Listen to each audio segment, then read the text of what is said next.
Oh, you're muted. What's up, Will? I always forget that.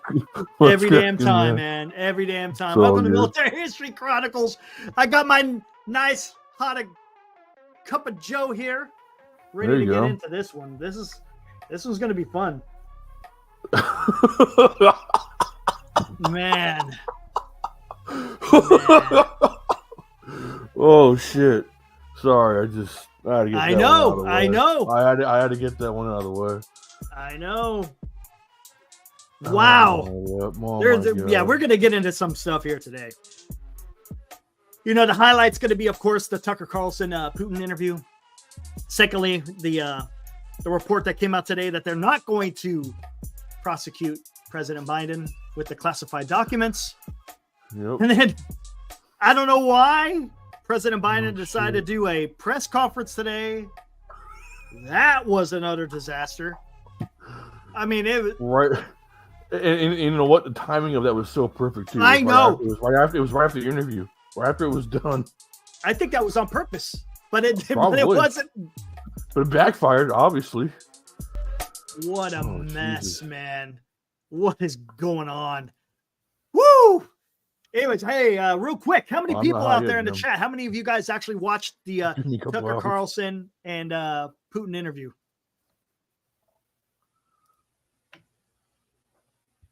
Just want to see how many people actually watched it.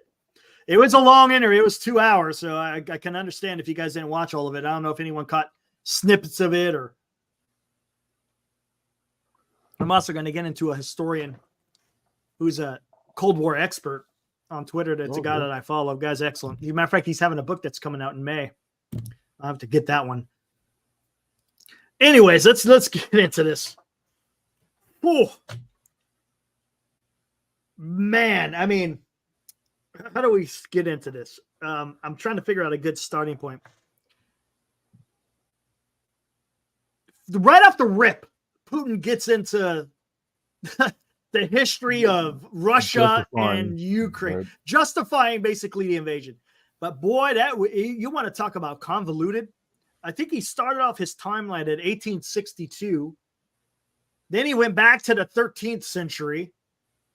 It was really odd. Basically, he was trying to say that Ukraine has always been part of the Soviet Empire, or not the Soviet, but the Russian Empire in one way or another, right? I'm not an expert. Honestly, I'm not an expert in the history of Ukraine, but I also am not going to. I'm also not going to sit here and say everything that Putin said is truthful. There may be certain historical facts that he may have made. I don't know. I can't tell you if he did or not. But boy, that guy was going all over the place as far as, you know, trying to justify that Ukraine is part of Russia. And some of the stuff he said. Well, certain parts of it, at least. There's a couple of things in there. I don't know if you realize. Did you notice how many times he mentioned Poland and Lithuania? Yeah. Is that a mistake? Or is there something subconsciously there? Because it's true. No, it's true. Ukraine used to be part of the Polish Empire back in the day, as well as Lithuania. No. But what I'm saying is, why does he bring that up a lot? Well, they're supplying the most mercenary forces to Ukraine at the moment. And he also talked about how Poland had committed many atrocities. This is back in the he's talking about the history, right? He went way back. But the Polish have committed many atrocities against the Russian people, blah, blah, blah. But it's very weird the way he was going about that to justify. And he kept going back to 2008. I got to look into that. Basically, when they opened up Ukraine to, I guess he said, to NATO, joining NATO membership. Yeah, it was weird. So he was also justifying his attack from 2014. Yeah, during the coup. You know what's funny? Do you know that attack in 2014? If I'm not mistaken, if I read it right, it started with a false flag. It was Russian troops that were firing on. Weren't they firing on Russian people to make it seem like that it was Ukrainians fighting or attacking, quote unquote, ethnic Russians? Yeah, I could have sworn I thought that's what happened. I'm gonna have to look it up. I could be wrong. I don't know. You guys look it up as well. But 2014, the first invasion of Ukraine by Putin was based on, again, he was kept saying that, Ukrainians fired on the Russian citizenry or the ethnic Russians in eastern Ukraine, which is why he went into Donbass, in Donbass. And then he also said, supposedly there was a treaty in Istanbul, right, that was being hashed out. And he said he pulled back his forces out of Kiev. He pulled his forces out of Kiev because they were going to sign this peace treaty. He didn't pull his forces out of Kiev. They got their asses kicked. Remember, they all ran out of fuel. Remember, the logistics issue with the Russian army at that time was ridiculous. He didn't pull them back. They got their asses kicked, and they couldn't because they were trying to get Kiev. They were trying to get Kiev both from the north and from the northeast, and they couldn't get it done. They were getting their butts whooped. So there was a lot of stuff in there, and it was what I expected. I mean, it wasn't nothing that was. Well, I mean, technically, he's already won. I mean, he's taken over the Russian-speaking territories, and now he's saying the Hungarians should do the same, take over their territory. And the reason, again, the bogus reason, denazification. Come on, really? Is that the reason? Because that's what he based it on. Of course, he said it began in 2014 when he first attacked, and then he tried to say he wants to rid the country of denazification. Right. Come on. And if you notice, everything he said was all, hey, we as the former Soviet Union and Russia, we were all in agreement and, getting to peace and this and that. And it's the U.S. and the Western powers that kept, come on, dude. Really? Is that what you're going to do? Dude, you were a colonel in the KGB, and you could tell why he was a colonel in the KGB. I suggest you guys go listen to the interview. Granted, he has a translator, but the way he presents himself and the way he speaks, you could tell this guy was part of the intelligence field. Especially he was in the first directorate, which was the first directorate of the KGB was spying, right? Not mistaken. I think it's got a little more to do with that. I think he's actually a pretty smart guy. I think he's absolutely well read, well educated. That's what I'm saying. You're not a colonel in the KGB if you don't have some mental faculties about you. These are, the KGB is no joke. They make the CIA kind of, back in the day. Right, for sure. Quite interesting.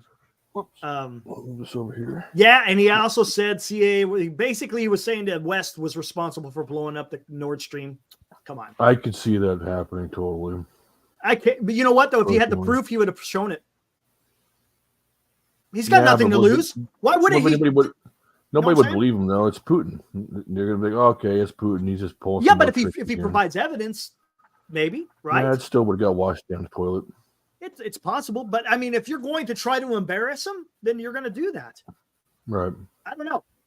I don't know. I wasn't down at the bottom of the right, the exactly. Baltic Sea, I have no idea. But it does make sense though. A lot of stuff that he said, talking about how certain people want to keep poking the bear to go to war. This seems to be the case. I mean, I don't know. You got to remember, Russia also invaded Georgia in 2008 as well. Right. So everything he said, you remember we talked about that the speech he gave in Munich in 2007, and it wasn't shortly thereafter that he invaded Georgia. Then a few years later, he invaded Ukraine the next time. So it's not like he laid it out what he was going to do. Right, and don't forget, during that interview there, he said that, hey, you guys thought that the USSR went away, and that's not the case. We're still very much around. Yep. He is a product of the Soviet Union. And that is what he's trying to reestablish. Don't make no jokes about it. That guy wants to bring back the glory. Dan, mint chip creamer. Man, can't do that. Oh, man, that's going to give you the runs, dude. My God, that sounds like it's gonna run right through like a crap through. It was oat creamer, but that's a lot. Whoa, wait, hold on. That probably might even be worse. Isn't that like all fiber and stuff? We know there's going to be a lot of. Oh man, 5 o'clock bubble guts. Here we go. The bubble guts, exactly. The good old bubble guts. Absolutely, BGs, man. Oh my gosh! But the guy, and you know what? Tucker had no chance in that interview, and I knew that was going to happen. No. And I think a lot of those questions, I think, were. Oh yeah, and of course, these questions were already approved beforehand. I think. Well, but, go ahead. To be honest, to be fair to Tucker, when a good negotiating tactic is let them talk. If he wants to talk, let him talk. He'll tell you everything you need to know. What he'll open himself up to how you need to sell him. Now, what makes me wonder is he still gonna be a Putin apologist? We'll see. I don't know. Oh, Zangief. Zangief. I hated that asshole too. Him and Vega and Zangief. Hayukin. Oh, hell yeah. Hayukin. Go flame. Tiger punch. Tiger up your butt. Tiger punch. Oh man, already derailing the show, and it's supposed to be a good one. But he had some nice quips against Tucker though, didn't he? He did. He was schooling him. Oh, dude, no shit. That's okay. And this is what's gonna. We'll get into this more, but this is where I'm gonna dovetail into. Dealing with Putin, you have to be on top of your game. No doubt about it, because you are not gonna get. You're not gonna outsmart him. Right. Per se, in a negotiation type thing, right? He comes in with a very strong frame, and to reframe the conversation, he would just walk out on you. Yeah, true. And Russia, that's something famous. The Russians are famous for walking out. Right. Yeah. But he freaking went on diatribe. So man, it's like he asked him a question, like when he was asking about his Christianity. Mm-hmm. Oh my God. He went into like, what? To the history of the religion of Russia. Never answered the question, by the way. No. And he was just talking about the unity of Russia is the social and the cultural, and religion has to do something with it. And that's what makes us strong. And I'm like, what is going on here, man? But it was, and you know what I found it interesting? Did you see how many times he paused when Tucker was asking him about, are you going to invade Poland? There was another question he asked, and he took time. I was like, wow. Usually you would come right out. Oh, no, we're not going to. And he sat there and he had to think about it for a while. I was like, one thing that I wish Tucker would have asked is brought up the question, or not brought up the question, but brought up the statement that Trump made. Trump said if he came back in office, he would end this war day one. Mm-hmm. That would have been. Well, ask him what he thinks about that. How would that? Well, how would he that kind of asked him. He asked him that question, talking about, does it matter who the president is, or is it the people behind the president? And basically, he says it doesn't matter. Talking about globalists, in other words. Yeah. Well, he was talking about like the bureaucracy of our country. Does it have more pull than the quote unquote the president itself? Right, kind of the same thing, but yeah. I mean, yeah. It honestly, it was exactly what I thought it was going to be. He was just going to go up there and just start filibustering, kind of justifying. Of course, he was. You think he's going to go up there and say, "Oh yeah, invading Ukraine was a mistake"? That ain't going to happen. Come on. I know this is a boring topic and all. That was hilarious. Yeah. Oh, I know. I mean, unbelievable. I mean, he had Tucker's lunch. That was actually, you know what? I think that should be a follow-up interview, to be honest with you. Oh, it ain't gonna happen. I think it should be a series. But I know, I get you. But I mean, honestly, hearing this guy talk, Lim Spill has got some more. I'm gonna tell you, but you know what? There's gonna be people falling for it. There's gonna be people out there falling for it. You know how he was trying to speak to the American people, say, why are you worried about the Ukraine? You got your deficit. You got your border. You got all these things going on in your own country. Why are you worried about the Ukraine? He's trying to play off of these people who don't want to support the war no more, right? He's placating to them. 100%. Well, don't forget what he said too. If they would stop sending troops over, the war would be over tomorrow. He would stop. Yeah, of course. You know why? Because they would take over the country. Come on. He wanted to. Come Well, on. Tucker played into that too. He goes, well, you don't seem to have any interest in Kiev. And he goes, no. If they would have stopped sending aid, it would be over tomorrow. Bullshit. Oh, okay. Bullshit. No, come on. And that's the issue. And that's I knew what was going to happen with Tucker. He's not going to follow up with hard questions. Now the one he part asks the questions and he doesn't really follow up. And right. Maybe that was the rule too. But that you knew that going in. Again, yeah, you're not going to be able to press that guy. He's just going to walk out on you. Right. As he threatened that he threatened that about 3 or 4 times during the interview too. Like, okay, I can just get up and leave here. Yeah. The other thing he said too was I found interesting. I could see some truth in that too. Is he said Biden never called him, never talked to him. Oh yeah, I mean there's probably some truth to that, but I think there's a reason why. Because Biden. Well, are you going to get into that? Boy? Yeah. But, do you want Biden negotiating with Putin after what you saw today? Hell no, man. Oh shit, brother, dude. Oh my god. Let's see.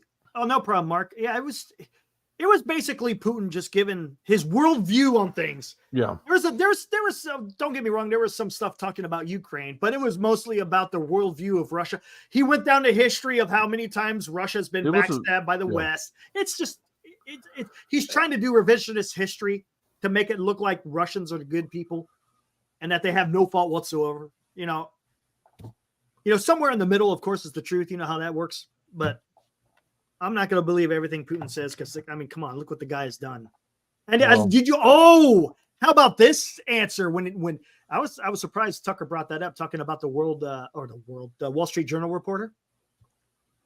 Oh yeah. And then what was the thing? He goes, "We've expressed plenty of goodwill. I think we don't need to. We don't have to provide any more goodwill." We can get into it with the secret planners or something like that. It's like, okay, the secret services. Yeah. The secret service. But did you hear that? We've shown plenty of goodwill. We're not going to give no more. In other words, you should be thankful that you're here in front of me right now, not in jail yourself. And what is this deal? Goodwill? You've invaded a country, and you're talking about goodwill? But yeah, he was saying basically they arrested him for espionage because he received classified reports, right, or classified documents. Because he received them as a journalist, the Russians perceived him as, quote unquote, and he said it, espionage, and that's why he was arrested. It's we all know what it's about. Yeah. We all know what it's about. It had to do with the war. I'm pretty sure he was probably had some good contact within the Russian government, and I think he got set up. Maybe.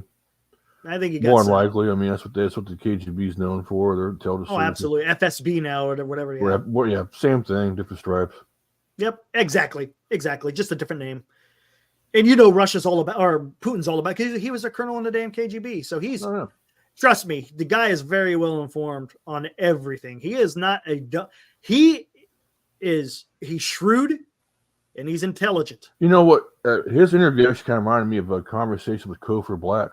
Kofor Black's got a similar personality to Putin. Real stone cold, controls the conversation. Mm-hmm. Both very highly intelligent CIA, intelligence, not highly intelligent people, but they were up there in the intelligence as well. CIA and KGB. Mm-hmm. So. I mean that's where he spent most of his damn, I shouldn't say his adulthood, but yeah, that was his job. To be honest, he kind of grew up in that stuff. I mean, really, man. But yeah, it was quite interesting. Definitely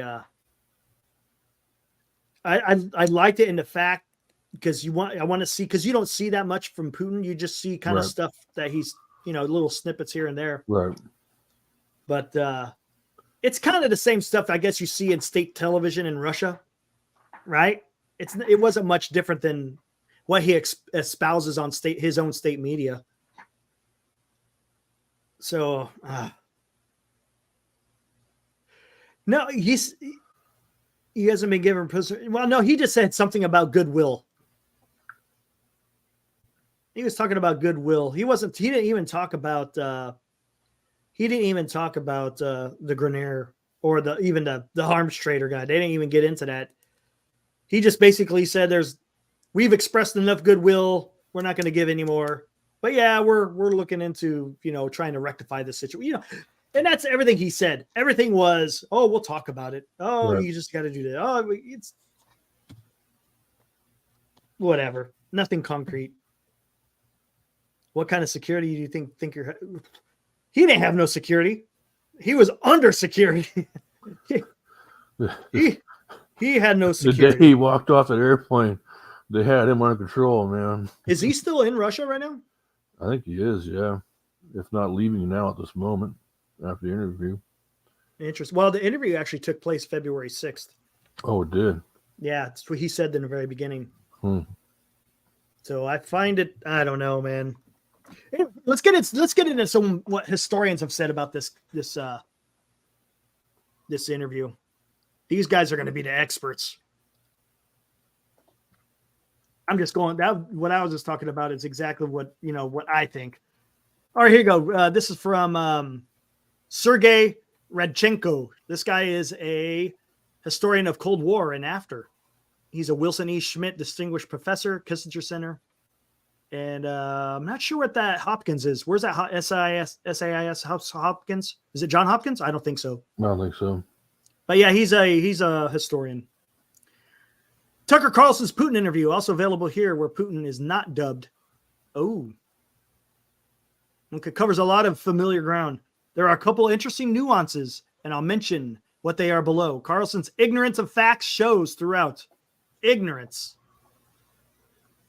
He goes, the historical part is made up of Putin's conventional fare about Russia's historical claims to its primordial, I don't know, whatever, territories. He's talking about Ukraine. He goes on a little further than his usual self in blaming Poland for standing up to Hitler in that it failed to negotiate. He says the Poles forces Hitler to begin World War II. I don't know about what that is. So he's talking about what Putin he was saying about Prussia, Prussia. By the way, this is highly ironic because the immediate comparison that comes to mind is Ukraine being invaded by Russia because it failed to peacefully surrender its territory. I guess Putin is beyond irony at this point. Pretty good. Pretty good. The not 1 inch history features prominently. My SIS colleague has a great book about it, and I also explore this issue in detail in my forthcoming book, To Run the World. The story, of course, is indefinitely more complicated than what Putin presents. How so? Well, for start, as you will find out from my book, Gorbachev did not accept the quote-unquote deal, which was not even a deal to begin with. You know what he's talking about, the deal? About NATO's expansion into the East. Right. That's what he's talking about. Because he talked about that during the interview, too. Putin was talking about how the West reneged on the quote-unquote deal not to expand NATO to the East. As you'll find out from Mary's book, the actual treaty on Germany permitting NATO to cross the quote-unquote line, Putin fails to mention all of this. Putin mentions Dostoevsky in the course of his long interview. I thought he might. Dostoevsky. Yeah, that's what it is. Dostoevsky. Yeah, we'll say that. Whatever. Featured prominently in the epilogue to my long book, To Run the World. I compare Putin to Rakolnikov. I am glad I read this. I'm glad I read his psychology correctly. This is the book. Is coming out in May. Matter of fact, I'm going to have to take a gander at this one. Putin spends a lot of time misrepresenting 2014. Tucker either doesn't understand the question or deliberately throws softballs. Surely the latter. Or he would have contradicted Putin's BS about Kiev starting the war in 2014. I kind of talked about that. Oh, the little green men. That's what I was talking about. Yeah. There it is. Tucker didn't even say anything about the little green men. That whole part was pretty pathetic, as it is part of where Putin blames Zelensky for violating the Minsk agreements without mentioning Russia's violation of the same agreements. That's what I was talking about. It was a false flag in 2014. It was the little green men. Putin spends a lot of time on the failed peace negotiations of March and April 2022. I am currently planning a co-authored article on this subject. Watch this space. Ooh, okay. In this context, Putin keeps returning to peace talks with Ukraine and presents his vision here. He gets to keep the territory that he annexed, while Ukraine stays out of NATO and he denazifies. Tucker completely fails to push back on any of Putin's point here. And this part reads like a straightforward Kremlin propaganda, which is, of course, what it is. A few small points. Elon Musk gets an honorable mention. Putin spends more time salivating over Musk than his praise for Trump, which is kind of telling. Putin spends a lot of time pushing the idea of selling gas to Germany via the remaining Nord Stream pipeline, which highlights his desperation, since, as we know, his Chinese comrades have refused to bail him out with power of Siberia. Tucker Carlson, to give him his due, raises. Ooh, not gonna even try to get it. Can you even read that? Oh, that's the role. Yeah, Gersevich. Even Gersevich's case, and even proposes to Putin to release Gersevich immediately. Putin claims that talks are ongoing, which we know, and proposes to exchange Gersevich for Vladimir Krasikov, who is imprisoned in Germany for the murder. For the murder of Zimlikin King. He told that story, remember, about the guy that went into the Caucasus and was running over the heads of people? Yeah. Remember that? Yep. I think that's what he was talking about, right? Yeah, that's it. Yeah. Anyway, on the whole, this interview gives a lot of information to Putin watchers, including a reformulation of much what we already knew. The interview is completely unconfrontational, and Tucker comes across as someone whom Putin is clearly taking for a ride. Oh, well.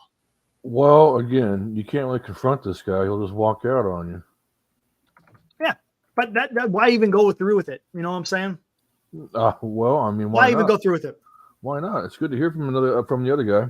No, it is, but you got to realize what you're getting into as well, because you're not going to get. It's not like you're going to get anything. It's going to be propaganda. Do you see what I'm saying? So you might as well just watch Russian state TV, because you're going to get the same stuff. There's not going to be. What do you want to say? Well, to hear from the horse's mouth is better. I mean, you do. He didn't promise you anything. He didn't promise you that there's going to, no, not at all. I think. But no, I think also awesome. I think Putin was using Tucker to reach the American audience. That's what I think. Of course. Yeah. Western world in general. Exactly. And, Tucker obliged him.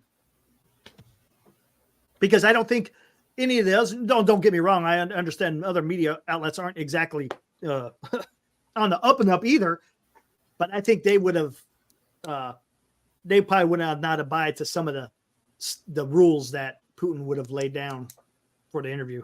Yeah, probably. I mean, yeah. Thanks, Jim. Appreciate that. I'd rather hear from the horse's mouth. Oh, I ain't gonna play some. I wish I could play some of it. They'll copyright. Oh yeah, there was multiple YouTube streams get taken down. That's why I just switched to Rumble. I just went to Tucker Carlson's website and watched it. But it was fascinating. Oh, what's this? Oh, what is this? Oh yeah, there's the. Most of the camera here. Where do I want to go here? Oh. Do I even want to go down this point? Oh, brother. Where was it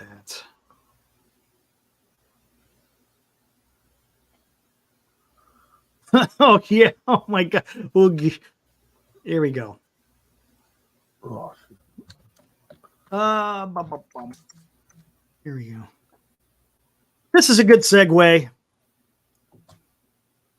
So always listen to USA government compliment and listen to both sides. People are smart enough to decide research. Oh, yeah, absolutely. Yeah, I thought the interview was great. Absolutely. Yeah, no doubt about it. No doubt about it. I mean, it's you. I'm just saying you got to just listen to what he says. Not necessarily the person who's, because Putin is a different animal than anyone else. I mean, now you know exactly where Putin in the country stands. Absolutely. And it's kind of, honestly, it didn't change my idea of what I think he was trying to accomplish. No, I mean, And I also there's some parts there where he was talking about, there's plenty of times where they could backed off on the Russians being the big old enemy. I'm sure there was. Oh yeah, and I'm sure the feeling was mutual though. Right, 100%. You know what I'm saying? Holy shit, you're good. Here we go. Yep. This is from the Her report. Mr. Biden's memory also appeared to have significant limitations. Here we go. This is from the report. I ain't going to read 400 pages, so I was able to find this, which is fantastic. No. Here we go. Mr. Biden's recorded conversations with Zwanzeitzer from 2017 are awfully painfully slow, with Mr. Biden struggling to remember events and straining at times to read and relay his own notebook entries. This is in 2017. He couldn't remember the date or times he was freaking vice president. Yeah, get into that now. In his interview with our office, Mr. Biden's memory was worse. He did not remember when he was vice president, forgetting on the first day of the interview when his term ended. If it was 2013, when did I stop being vice president? Asking as a question. And forgetting on the second day of the interview when his term began in 2009. Am I still vice president? He did not remember even within several years when his son Beau died. And his memory appeared hazy when describing the Afghanistan debate that was once so important to him. Among other things, he mistakenly said he had a real difference of opinion with General Earl Eikenberry, when in fact Eikenberry was an ally whom Mr. Biden cited approvingly in his Thanksgiving memo to President Obama.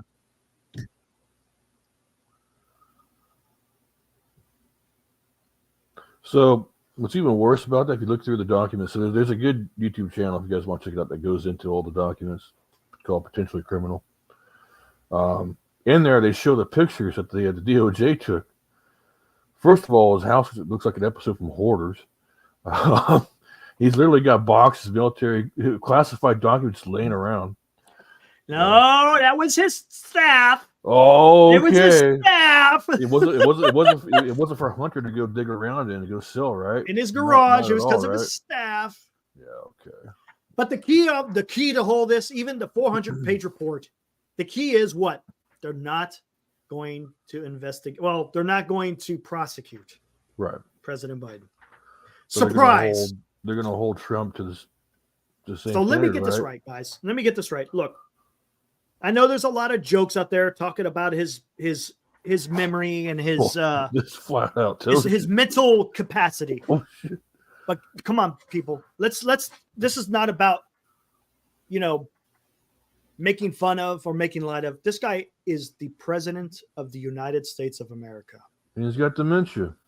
And you cannot have someone running this country with that type of capacity. This is serious. I know a lot of people make light of. You'll see Donald, he'll go out there and make fun of it, but you can't make light of that because this is serious. And I see that there's already calls coming out. As a matter of fact, remember when Trump was president, they were talking about the 25th Amendment? Right. Article 4. Here, let's get into that.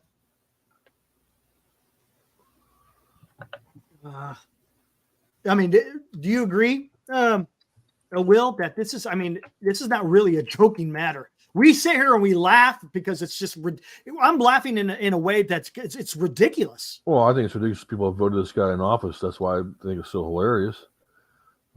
First of all. Secondly, no, I mean, the fact that every reporter around the sun, it wasn't just right-wing reporters, it was everybody that was hammering him. What do you think about your mental capacity? And they were just lighting him up today. It was freaking astounding. All right, here we go, guys. Let's get into this part of the Constitution. 25th Amendment. A lot of this was talked about. I don't know if you guys remember during Trump's presidency where there was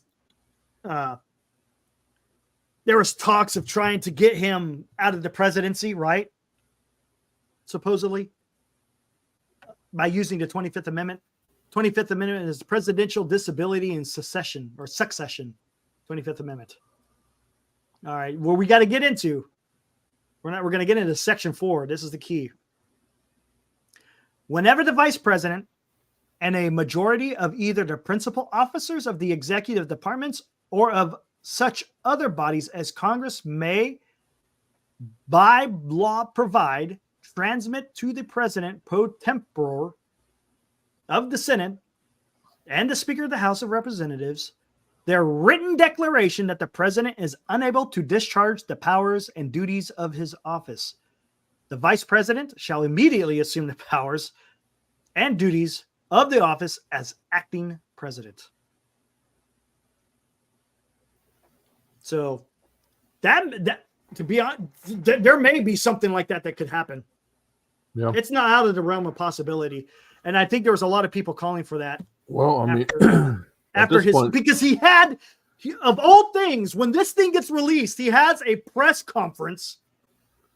And if you guys go look at the press conference, it's on just go on YouTube, go to Forbes. That's where I usually go, Forbes News. It's a 12-minute clip. It's a mess. Yeah, if you watch that it's a mess. It'll blow you away.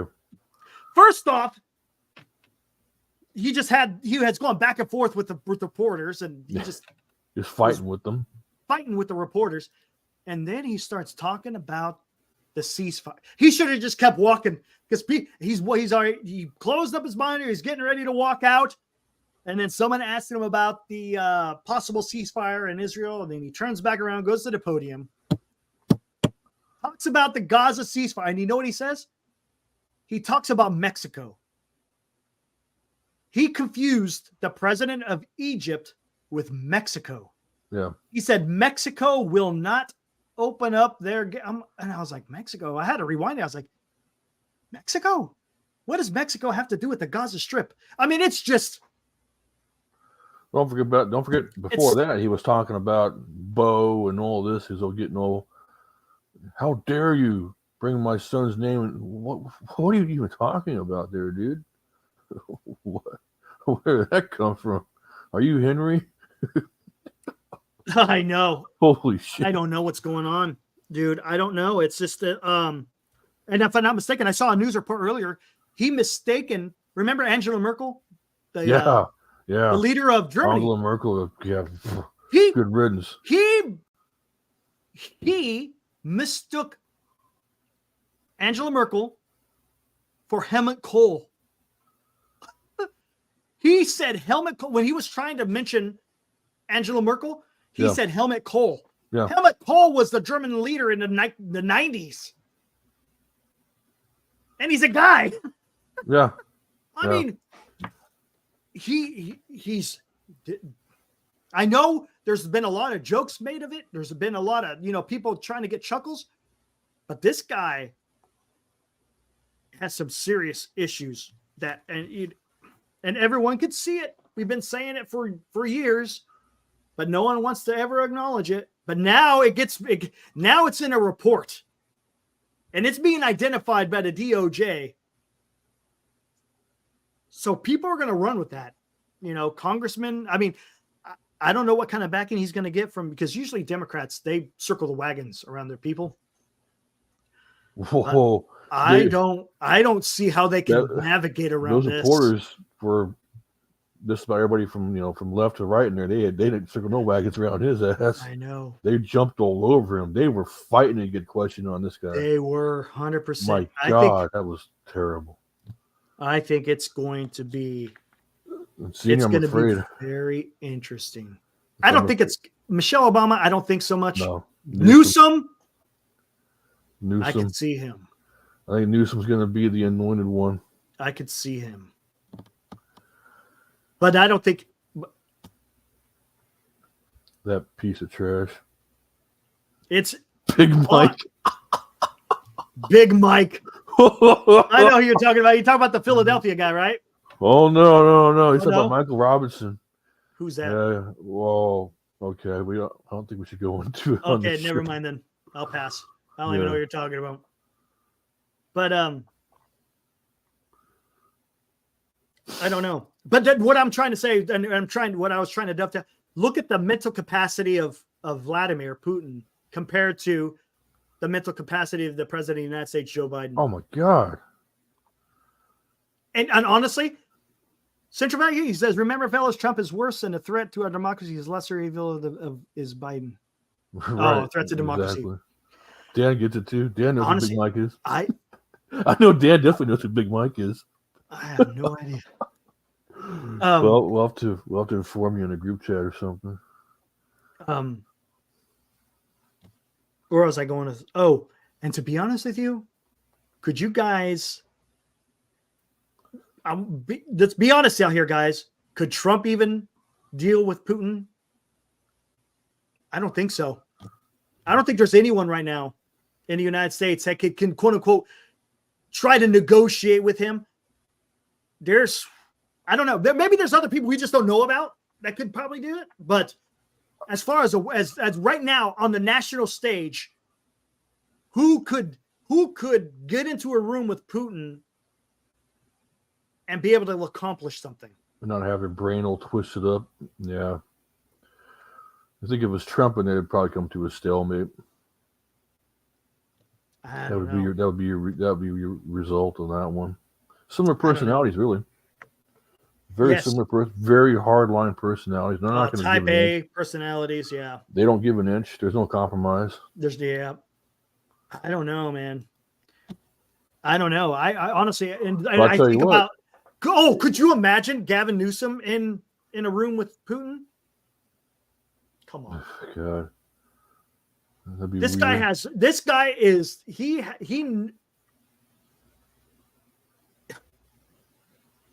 The guy is smart, but that's what makes him dangerous. You know what I'm saying? Right.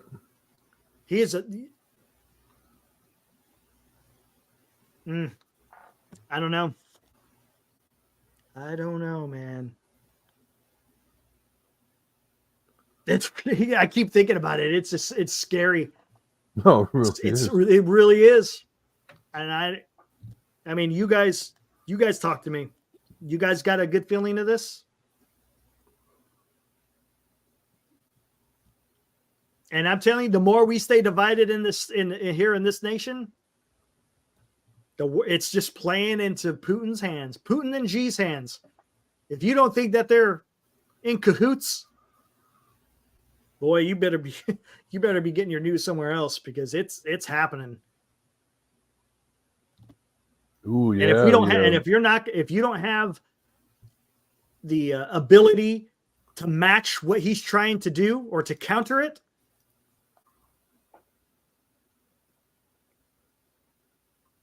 yeah, Newsom's cracking down, and yeah, I saw that in Oakland. He did that in San Francisco a few months ago. Remember, he sent in the National Guard and the CHP to bust up all the drug markets that were happening in San Francisco. Remember? Yeah, it was about a month or two before Xi showed up.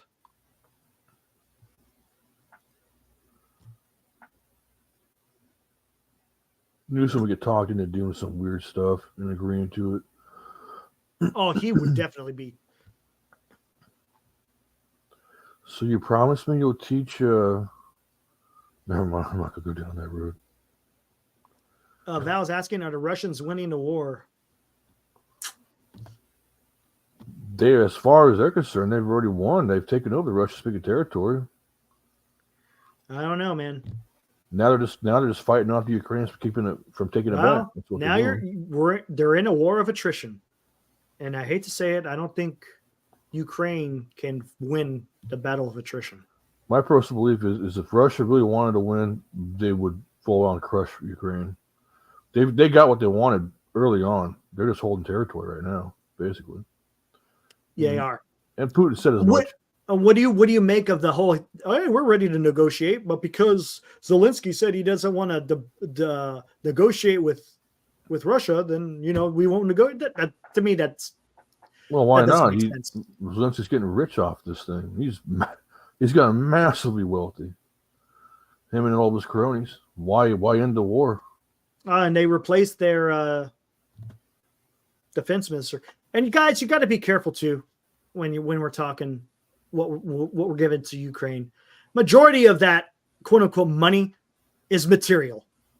It's not cold hard cash. Is there cash involved? I'm sure there is, but a lot of that is means to fight. it's tanks, it's javelins, it's AT-4s, it's artillery, it's F-16s. That's where it's coming from. However, when you find that there's M4 carbine's being sold to Hamas that has Ukraine's fingerprints all over it, that's money laundering right there. Yeah, that's of course. Right back and you know what? Pocket. Look, I'm not going to say that everything's going to be hunky dory. Right. This is war, right? And no one can sit there and tell me that during World War II that the UK wasn't siphoning money off of us, or the Russians weren't siphoning money off of us, right? So it's going to happen. But you also got to realize, this is my point of view, is Zelensky an angel? Probably not. But he is leading his country in a time of war. You got the Russians invading your country, and you know what? You're actually whooping their ass to an extent, right? So there's got to be that's saying something. That's saying something that, hey, they're doing everything they can to hold on their little piece of territory. And I love this. It's another analogy that Michael Kotkin used. It's like having your own house, right? And your house has 10 rooms. Mm-hmm. And you got a guy coming out of nowhere, an intruder, taking over 2 of your rooms.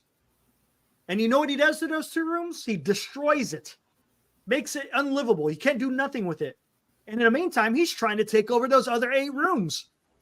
But the ironic part is the guy who just invaded your house has their own house that has 1,000 rooms. Do you see what I'm saying? And the Ukrainians only got, basically, Ukraine, that's their home. They got no other home to go to. So they're going to defend it with their life, which is you got to acknowledge that. And why are the Russians? Why are they? I mean, what is the purpose of invading Ukraine? I mean, what you think, I should say, because we really don't know unless, Well, Putin said himself, it's the old Sudetenland. There you go. It's all about Mother Russia, the Soviet Union, whatever. That's what it's about. He wants the glory days. He wants to bring back all the separatist nations, the Baltics, Ukraine. Hell yeah, I wouldn't be surprised if he wants Poland. But and it's funny how he even mentioned that too. He talks about how the Germans committed so many atrocities against the Poles. I'm like, I shouldn't say, the Soviet Union invaded Poland too at the same time. Right. There was a secret agreement between Stalin and Hitler. Remember when they signed the non-aggression treaty? Mm-hmm. Well, part of that non-aggression treaty was the Germans are going to come into Poland. They're going to stop at I can't remember what river it was. The Russians were then going to invade from the east. Yep. That happened, guys. Even though they're our allies, you got the Russians taking over Poland. They how many millions of Poles did they kill? Oh, exactly. And the Poles were confused, thinking that they're coming over to rescue them, and no, they're killing them. I mean, it's ludicrous. Like I said, the revisionist history was just incredible. But again, we expected that. Anytime war happens, it's nothing good ever comes from it.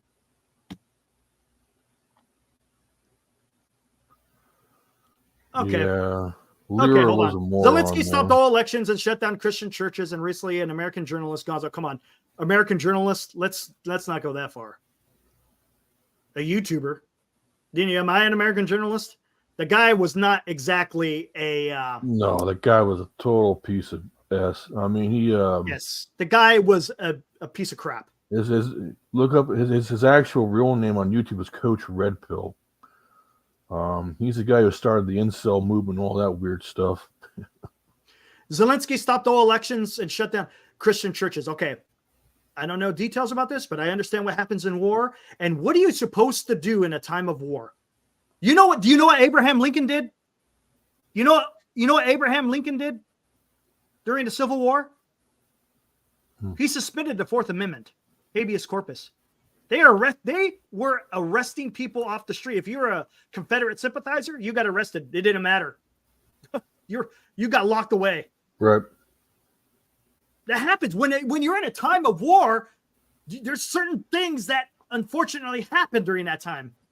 Is it good? No, I'm not going to sit there and say, hey, yeah, that's a good thing. But they're in a time of war. Remember, they're being invaded. I don't understand. This is the part I don't get. I really don't.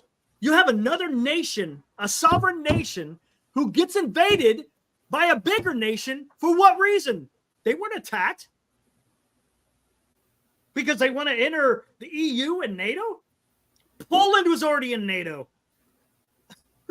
Lithuania was already in NATO. Did they invade them? So that this is what I'm talking about. Will we be saying the same thing if this is 1939 or 1940? Let Hitler do what he wants, man. We can't do nothing about it, you know. If we're in the middle of World War II, we wouldn't be having this type of conversation. But because it's happening now, you got to put things in context. This is the part that just it irks me because I know what war is. I know what war can do. And I don't get it. Like I said, it's not going to be perfect. It's not going to be smooth sailing. It's not like things fall in order in a time of war. I don't know. I think what's the alternative if we don't help Ukraine?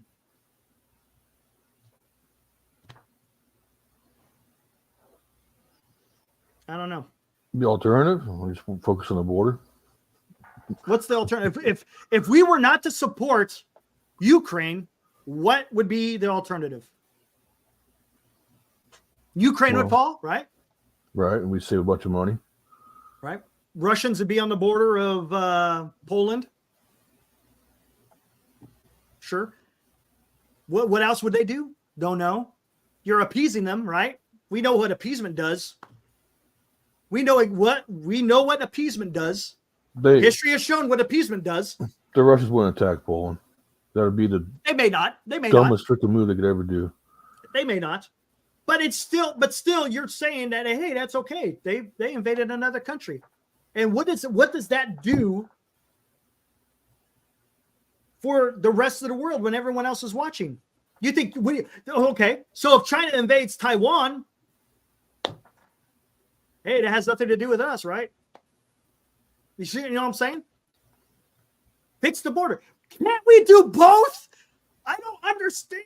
I honestly, I can't get that. I don't understand. We should be able to do both.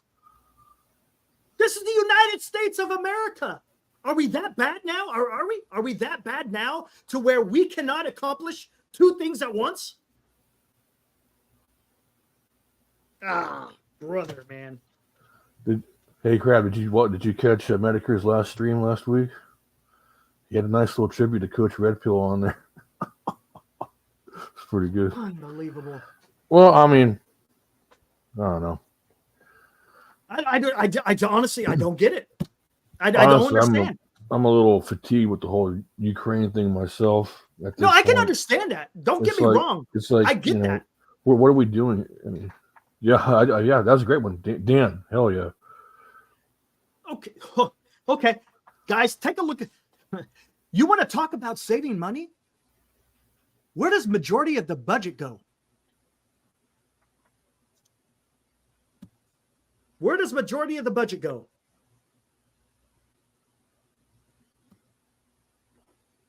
And budget? Guess what? A hint is it's not the fence, and it isn't fixing the border.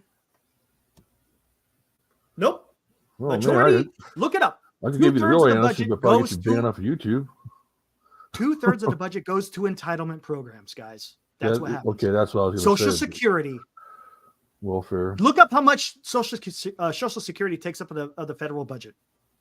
That's where majority of your money is going. But God forbid if you touch that stuff. You touch that stuff. You want to talk about a civil war? Go ahead, touch Social Security.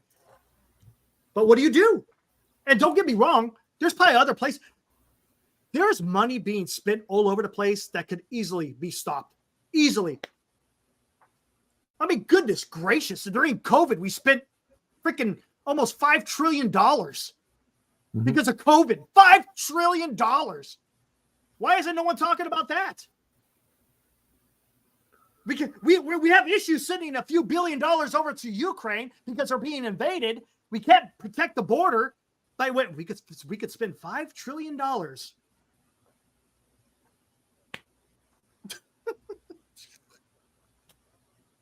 Man, it's. Yeah, D-Shot. It's called rhinovirus. Oh, and don't forget, it damn near destroyed the economy. Well, it did destroy the economy to a certain extent. We're finally we're getting to the point of where we were with jobs prior to COVID, right? Oh, jeez, man. That's a pretty good one. Oh, yeah, absolutely. Of course. The whole world's making fun of that. But hey, it is what it is, right? Well, he's pointing out the ironies. Yeah, well, let's see what Russia. It's probably not that deep because they're, of course, their economy is strong, but don't get me wrong. I mean, I'm not a Russian apologist or anything like that, but I mean, we hear one side only, and that's our side. And right now, it's a bunch of bullshit, a bunch of propaganda for coming from this administration. Meanwhile, on both sides, it's going to be from both sides. I mean, if you think about it, it is. There's shit flying in both directions. But the fact that we've already tied Biden to Burisma, and they were drawing this thing out. Next thing you know, you got M4 showing up in Hamas hands. Come on, man. I mean, holy shit. Do we really need to help these guys out anymore? Let them get taken over. Screw it. Whatever. I mean, that's where I'm at right now with this whole thing. And if you think about it, even if we didn't send money or not money, but if we didn't send support to Ukraine, where else are they going? They're going to spend it somewhere else. That doesn't matter. Come on, this is the government. That's what happens. That's what happens. Yeah. Now you got to think about this too. It's not like we're not the only one because the EU is spending a shit ton of money for helping out Ukraine as well. A shit ton. So it's not like we're just doing this alone. There is assistance here. Right.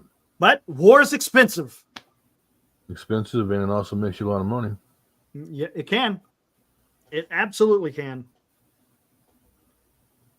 But who's getting rich right now? Starts with the Z, ends with the Y. U.S. government is not as good as we once thought. Yeah, it does. It's definitely. It's pretty. Yeah, the U.S. government's always been pretty corrupt. I mean, all government. If you think about it, all governments in all countries have some level of corruption. Right. Just some have more than others. Hey, you got to do you got to do. Oh no, you're not firing me up. I'm just thinking about everything going on. It has nothing. I'm not getting animated because of the chat. I'm getting animated because of what I see going on in this world. But it's good. I think this is the type of you got to have dialogue rather than just it being. And what is getting done in Congress? Anything? I don't give a rat's ass, man. It's about the next 4 years. Come on, man. These perpetual 4-year cycle bullshit. These people have dinner at the same restaurants. They drink at the same bar. Yeah, they're all friends, man. They're all the same. And they're doing everything they can to keep that piece of power. Everything. It's up to us as citizens of the nation to ensure, hey, when we're voting people in that, are going to do the best of what you feel. You got to be careful, man. You just don't throw a vote away.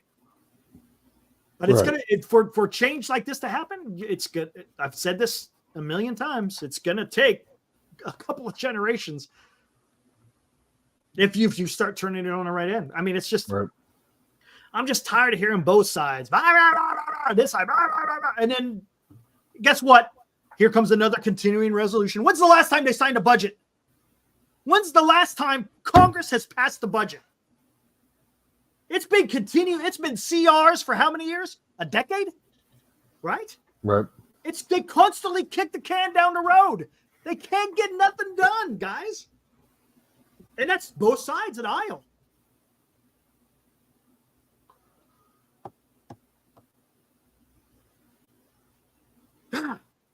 Man, dude.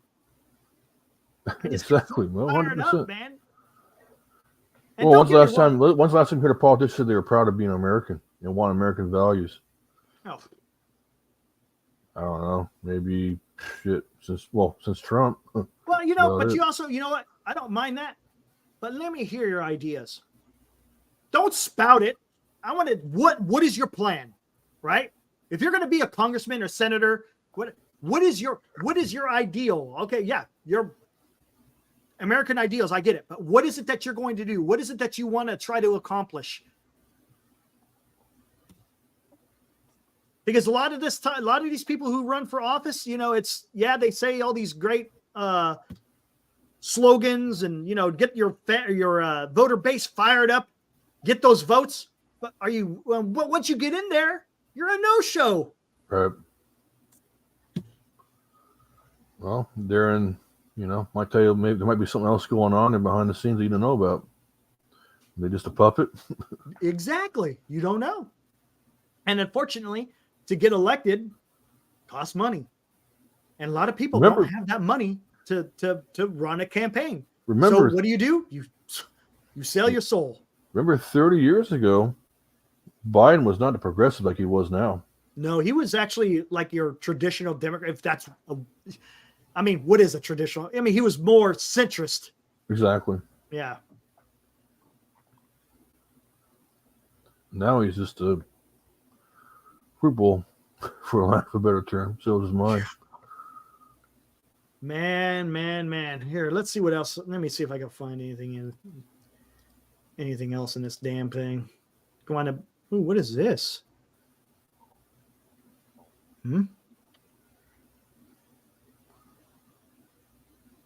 Oh, is this? What is this?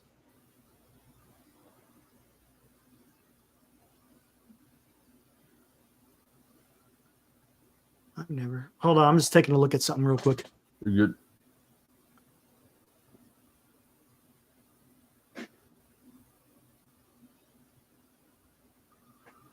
Been watching this guy down at the border. The guy's gonna get black bagged one of these days. Ooh, oh, hell yeah, Dan.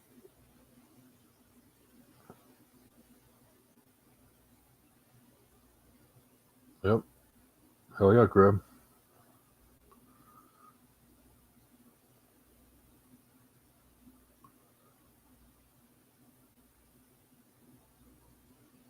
Well, you know what's deadlier than that D-shot is spending a month on a ventilator, and then they're surprised they kill you with pneumonia. Like, okay, that's shocking. Give me a freaking break. I worked in the hospital, man. It's my military career, my active duty career at least.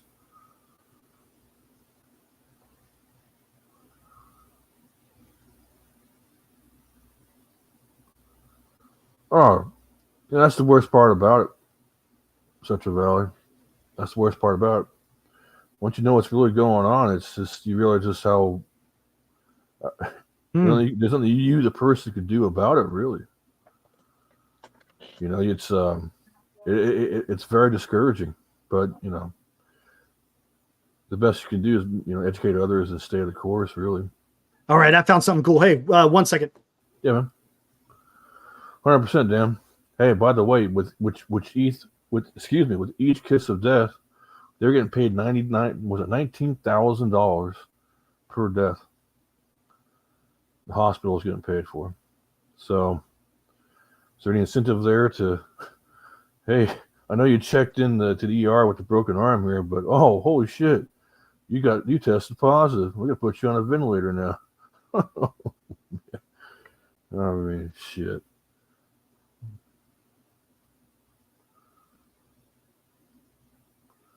I mean, they had, oh yeah, $19,000. Yep, D-shot. That's truth, man. In fact, it was $19,995 to be exact. This is pretty cool. Anti-ballistic missile testing. Pretty cool. I don't trust healthcare system one bit right now. All right. They should be in freaking prison, if not worse. So Anyway. they drop a ballistic missile out of the back of a C-17. Yeah. Right. Oh shit! No. Oh, really? Look at that. So it's floating down on parachutes, and then the rocket will launch. Out of a and then they'll C-17? to intercept. Yeah, out of the back of a C-17. There goes the rocket. So it's simulating a ballistic missile launch. Yeah, see? So that's simulating, I guess, whatever the warhead would be. Here's the Standard Missile number 3. Launched from a destroyer. Interesting.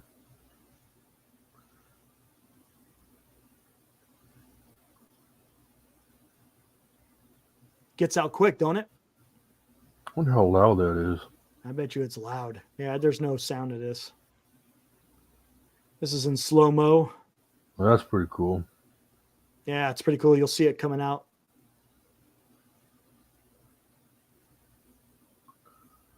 So this is your interceptor missile that will knock out the ballistic missile that got dropped out of the back of a C-17. Well, think about like this too. When you had guys like Benjamin Franklin, big old fat dude, right? He was out there doing his thing, drinking every day, probably had one of the worst diets you can imagine. And he looked to be what, in his 80s? I mean, yeah. I mean, come on. That is pretty damn cool. Do you see that? Yeah. So it looks like it fragments, doesn't it? Yeah, it does. Oh, that's probably why. You know what? That's look. Watch, you see a bunch of different particles come flying out. Like a shotgun blast. It's like casting a net almost. Yeah, watch. There. You see that? Yep. See all the different badass. Yeah. Now they're gonna have a different or the IR. Here it comes. Blam. Well, D-Shot, you know which country consumes the most pills on the planet? Awesome. Us, by a very large margin. No, not us. No, not at all, man. Every time you go to see a doctor, what do they want to do to you, man? They want to shove that one down your throat. Oh, you look a little down today. Try some of the Zoloft. No, I'm good. I'll fix it with booze. Oh, shit. All right. All right, guys. I think I'm going to get ready to shut this down. Getting a little bit late. Man,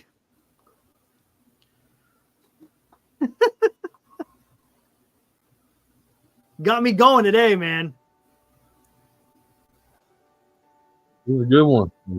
It was. I mean, it's interesting interview. Got to see a chance to see maybe Putin like no one's seen Putin before.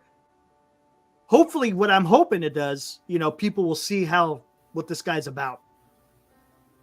Right? And don't fall for the damn America's bad, Russia's good. Don't fall for that. Look. Do we have our faults? Yep. Absolutely. Does Russia, are they righteous? No, they're not. So you got to take that in consideration when you're watching that video. It's not like anything was revealed that hasn't already been revealed. So. Yeah, it was a good interview. It's worth a watch. Definitely, if you want to be educated on this point of view, how the Russian outlook is. Yeah. Well, for sure. Yeah, go check out the interview if you haven't. Also watch Nefarious. I'm gonna watch that one again. Oh yeah, that's right. I gotta have to watch that. Did Tucker ask Putin if he'll ask Dan will be playing fantasy baseball this year? That's pretty good. That's pretty good.